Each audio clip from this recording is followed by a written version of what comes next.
প্রথমে আমি একটি কড়াই কিছুটা পানি গরম করে সামান্য লবণ দিয়ে আটা দিয়ে এভাবে একটি ড্রো তৈরি করে নিব। এরপরে আমি দুধটা চুলায় চাপিয়ে দিব। এখানে 1 লিটার পরিমাণ দুধ নিয়েছি। তারপর আমি কিছুটা বাদাম কুচি কুচি করে কেটে নিব। এরপর আমি এই ড্রোটি সুন্দর করে মুথে নিব যেন কোনো রকম শক্ত ভাব না থাকে। এরপর এই ড্রোটি দ্বারা এইভাবে আমি খেজুরের বিচির মতো করে শেপ দিতে থাকব। শেপ দেওয়া হয়ে গেলে টুথপিকের সাহায্যে এভাবে সামান্য চাপ দিয়ে একটি শেপ তৈরি করে নিব।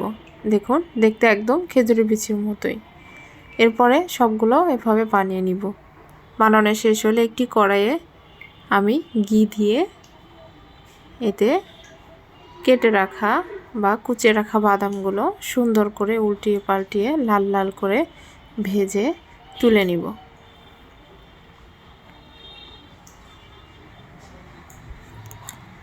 এরপর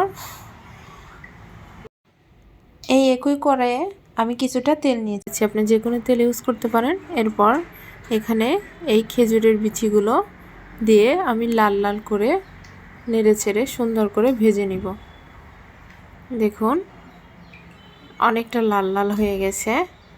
এবার আমি আরেকটু ভেজে এইভাবে কালার আসার পরে উঠিয়ে নিব। এরপর আমার আগে থেকেই জাল করা 1 কেজির মতো দুধ নিয়েছিলাম। এখানে 250 মিলি করেছি। এখানে একটি তেজপাতা, 2টি সাদা এলাচের মাথা হালকা ফাটিয়ে দুধের মধ্যে ছেড়ে দিব যেন গ্রানটা অনেক সুন্দর হয়। এরপর আমি ভালো করে নেড়ে চেড়ে নিব। এরপর আমি পরিমাণ মতো চিনি ইউজ করেছি। যে যেমন মিষ্টি পছন্দ করেন সেরকম চিনি ইউজ করবেন। এরপর ভেজে রাখা এই খেজুরের বিচিগুলো ছেড়ে দিব দুধের মধ্যে। এরপর এইভাবে টকবগে ফুটতে থাকবে। যখন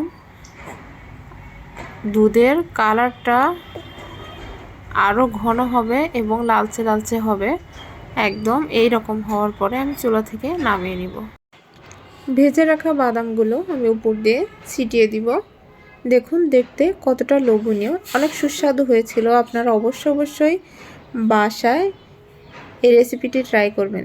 দেখতে সবাই ভালো থাকবেন। আল্লাহ হাফেজ।